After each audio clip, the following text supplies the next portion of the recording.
मेरी बात उससे फेसबुक पर हुई थी, मगर मैं उसे हमेशा इग्नोर करती थी। मेरा बड़ा भाई फेसबुक के बहुत खिलाफ था, तो इसलिए मैं फेसबुक बहुत कम इस्तेमाल करती थी। उसने मुझे बहुत फोर्स किया कि मेरी दोस्त बन जाओ, सिर्फ दोस्त, इससे आगे कुछ नहीं। मैं उससे बहुत कम बात करती थी, पर उसका इतना अच्छे से मेरे साथ पेश आना मुझे बहुत मुतासिर करता। फिर बात गहरी दोस्ती पर पहुंच गई। मैं लड़की होकर भी सब कुछ सच बोलती, मगर उसने कभी सच बोला ही नहीं था। इतनी इज्जत कोई मर्द किसी औरत को नहीं दे सकता जितनी इज्जत उस लड़के ने मुझे दी। हमारी बात होते होते फेसबुक से व्हाट्सएप पर पहुंच गई। हमारी दोस्ती इतनी गहरी हो गई कि हमारा एक दूसरे के बिना एक मिनट भी गुजारा नहीं होता था।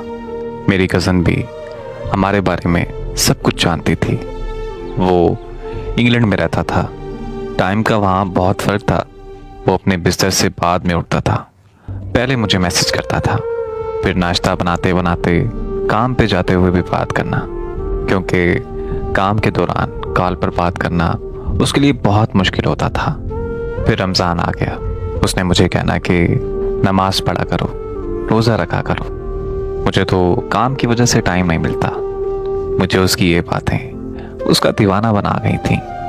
जब जुम्मे का दिन आता तो उसने मुझे कहना कि चलो शाबाश उठो, जल्दी से जुम्मे की नमाज पढ़ के मुझे मैसेज करो। उसे मेरी आंखें बहुत पसंद थीं। वो हमेशा मेरी आंखों की तारीफ करता रहता था। माह रमज़ान गुजरा तो ईद आई, और ईद के रोज़ उसने मुझे थोड़ी सी लेट कॉल की। कहता कि नमाज पढ़ी, फिर दोस्त नाराज़ थे तो उनके पास चला गया। पहले तो मैं बहुत नाराज़ हुई उससे, लेकिन फिर ईद का दिन था तो इस वजह से मैं जल्दी मान गई। मेरा और उसका साथ बहुत अच्छा गुजर रहा था। मैं जब भी नाराज़ हुआ करती थी तो अपना नेट ऑफ कर दिया करती थी। अक्सर वो मुझे कहता था कि तुम नाराज़ हो जाती हो, अगर मैं मर गया तो तुम्हें कैसे पता चलेगा। तो मैं उसे कहती थी कि कोई किसी के लिए नहीं मरता। फिर उस सब के बाद मैंने उसे कहा कि छोड़ दो मुझे बेनाम रिश्ते नहीं पसंद। फिर उसने कहा कि मुझे मोहब्बत है तुमसे। फिर वो साथ ही मुझे कहने लगा कि तुम लोग आउट ऑफ कॉस्ट शादी करते हो। मैंने उसे जवाब दिया कि हाँ, हम करते हैं। फिर वो चंद दिन में बदलने लगा। टाइम देना उसने कम कर दिया, और मैं कहती कि मैं तब तक तुम्हारे साथ हूँ जब तक तुम्हें मेरी ज़रूरत है। वो कहता है कि प्यार में ज़रूरत नहीं बल्कि साथ की ज़रूरत होती है। मुझे फिर उसके लफ्ज़ों से इश्क हो जाता था। फिर मैं एक दिन उससे नाराज़ हुई क्योंकि उसने मुझे छूने की बात की कि मेरा दिल चाहता है कि मैं तुम्हें छूऊं। मुझे उसकी इस बात पर बहुत गुस्सा आया। पहली दफ़ा था कि किसी ने ऐसी बात की मुझसे। मैं उससे बहुत नाराज़ हो गई और मैंने सुबह से रात तक अपना नेट ऑफ कर दिया। उसने मुझे कहा कि एक दफ़ा मेरी बात तो सुन लो। उसने माफ़ी मांगी तो मैंने माफ़ कर दिया। मेरे माफ़ करने पर भी वो मेरे साथ कुछ ना कुछ गलत बात कर जाता था। वक्त भी कम देना शुरू कर दिया उसने। मैं अगर उससे लड़ती तो वो मुझे कहता कि वर्क प्लेस बदला है, जिसकी वजह से मुझे काम ज़्यादा मिलता है, जिसकी वजह से मैं तुम्हें टाइम नहीं दे पाता। एक दिन नाराज़गी इतनी ज़्यादा थी कि मैं उससे बात नहीं कर रही थी, बस उसे हाँ ना में जवाब दे रही थी। उसने मुझे डांटा तो मुझे रोना आ गया। फिर वो मुझे मनाने लगा। जब मैं मान गई तो वो नाराज़ हो गया। उसने गुड नाइट कह के अपना नेट ऑफ कर दिया। मैंने उससे नंबर पर कॉल की तो उसने मुझे कहा कि मुझ में हिम्मत नहीं है बात करने की, हम सुबह बात करेंगे। मुझे रोता हुआ देखकर वो पूरी तरह समझ गया कि मैं उसके प्यार में पूरी तरह पागल हो चुकी हूँ।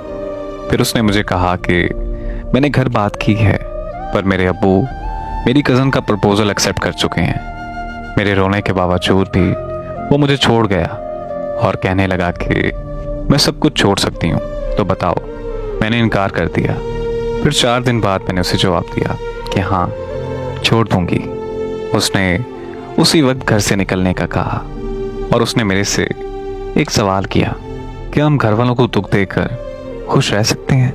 तो वो बहाने बनाने लगा, कहने लगा कि 4 दिन बाद मेरा निकाह है और मेरी लाख मिन्नतों तरलों के बावजूद भी वो लड़का मुझे छोड़ गया। मैंने उसके भाई को देखा हुआ था।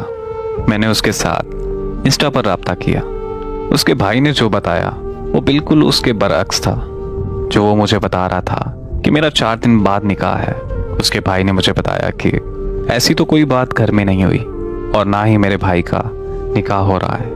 जब मैंने उससे राब्ता किया तो मैंने उसे बताया कि मैंने तुम्हारे छोटे भाई से बात की, तो उसने तो मुझे बताया कि तुम्हारा कोई निकाह नहीं हो रहा और ना ही तुम्हारे निकाह की बात घर में हुई है। जब मैंने उसे ये सब बताया तो वो साफ मुकर गया और उसने मुझे बुरा भला कहा, मुझे गालियां दी और ये सब करने के बाद उसने मुझे ब्लॉक कर दिया। उसकी आईडी भी मेरे पास लॉगिन थी, हत्ता कि उसने वॉइस मैसेज पर भी बात की थी। फिर भी मैंने उससे कहा कि मैं तुम्हें माफ़ करने को तैयार हूँ, मगर वो नहीं माना। उसने अपने दिल पर पत्थर रख लिया था।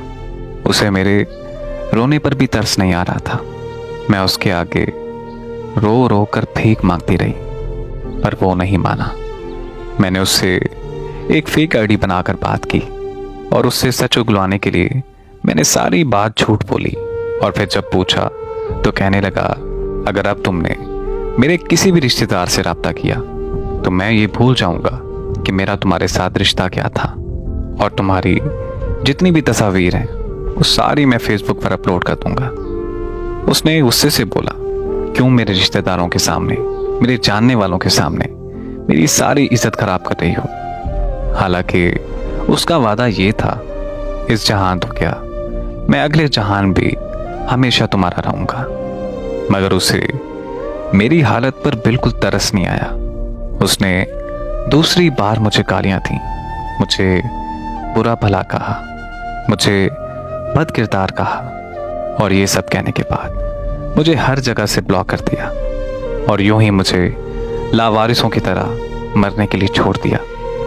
आज मैं 22 साल की उम्र में एक ब्लड प्रेशर की मरीज़ा बन चुकी हूँ। अचानक से बेहोश हो जाती हूँ। उसे मेरी हालत का पता भी है कि मैं आज किस तकलीफ से गुजर रही हूँ, मगर फिर भी उसने आज तक मुझे मुड़कर नहीं पूछा और आज वो किसी और के साथ राब्ते में है। मैंने उसके दूसरे नंबर पर मैसेज किया तो उसने मुझे पहचानने से साफ इनकार कर दिया।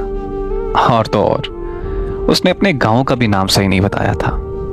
आज मैं जिस तकलीफ से गुजर रही हूँ ये मैं जानती हूँ या मेरा रब जानता है।